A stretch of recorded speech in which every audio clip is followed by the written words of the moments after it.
what difference does the length of the heart make? We've talked before about the profile of the rooftop. We've talked before about the transition from the heart into the tip in videos like the tip and transition, in videos like the heart. But we've never really talked about the actual length of it other than to point out my standard measurements, which are 65 at the gutter of the rooftop, right there, and 60 at the bottom of the heart. But I had an email from Anish asking about the difference that the length of the heart itself makes, and is shortening the heart from the bottom a good way to make an easy, less resistant reed for someone. And so I thought I would run the experiment for you today.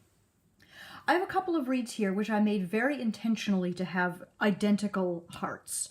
All of these 3 reeds are functioning, but they're definitely a little bit resistant and a little bit hard. Because the heart does control resistance, I figured this was going to be the best way to run this experiment. I'm going to take one of them and I'm going to thin the heart to see how that lowers the resistance. And I'm going to take one of them and I'm going to shorten the heart. And we're going to see how that differs. So here's my first candidate. It's got a very, very stiff crow. As I mentioned, it's very resistant.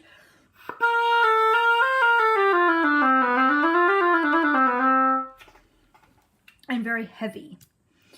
What I'm going to do with this one is simply thin the heart. I'm going to start on the left like I do, work my way across to the right.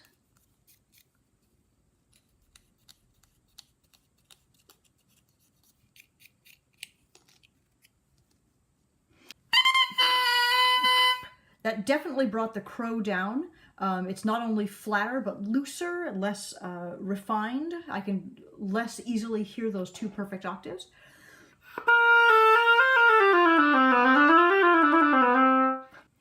The reed definitely works better. It responds more easily and plays more easily, but I'm holding on pretty tightly with my lips. If I let go,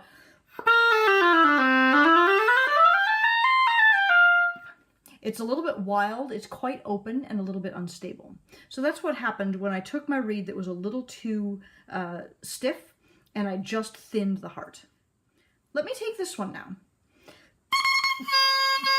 Again, it's a reed that's just a little bit stiff and a little bit heavy.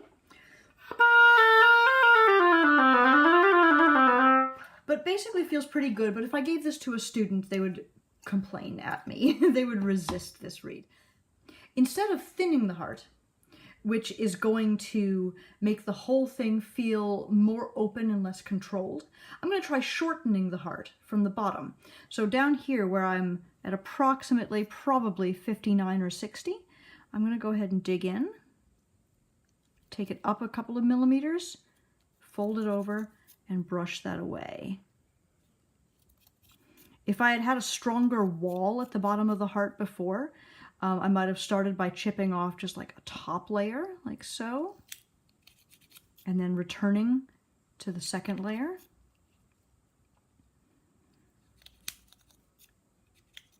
Okay, so the entire heart is shorter now. That's all I really did.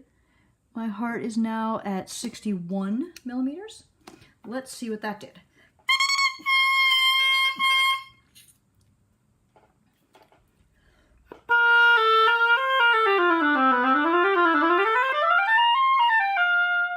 For me, this does feel immediately easier, and it's still holding its pitch up. Listen. That's what I get when I let go with my embouchure. It's still functioning, and it's still pretty well holding its pitch up. What if I try one more version? What if I shorten that heart even one more iota? Let's find out. With the plaque in, I'm going to slide up, I said iota, but I mean another millimeter, really.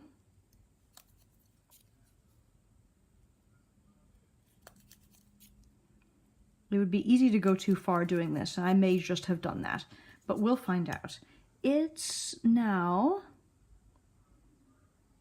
looks like 61.5, 62 on this side. So I've made that heart ever so much shorter. The back is big and broad down there now.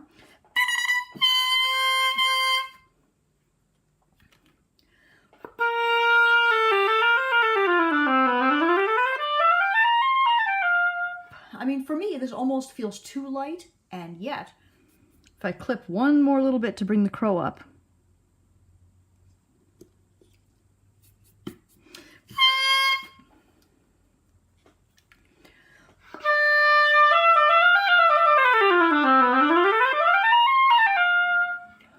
that's actually a really nice reed. It's nice, easy to play, and holds its pitch up. Here again is the one that we thinned.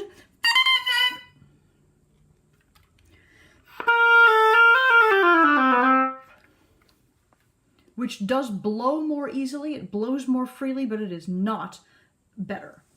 So for me, the answer is this. The heart, the thickness of the heart, is actually really important in holding together the structure of your reed and holding together the pitch. So when I need to make a reed lighter and easier for a student, the better solution versus just thinning the heart is to shorten the heart, is to leave the thickness there, but take away a little of the bulk from the bottom of the heart area. Doing that leaves the structure in place, but enables you to blow more easily through the reed. So I've been really happy with that technique. This has been a 5-minute reed maker lesson. I hope it's been helpful. You can follow these short videos right here on YouTube. You can subscribe to me if you wish. I also have them hosted over on my website, jennetingle.com, which is also where you can find me if you want to order reeds or cane or communicate with me or ask me a question. And if you have any questions for me, something that I can deep dive into with regards to reeds, please let me know. More questions will keep these videos flowing. Thank you so much for watching. Have a great day.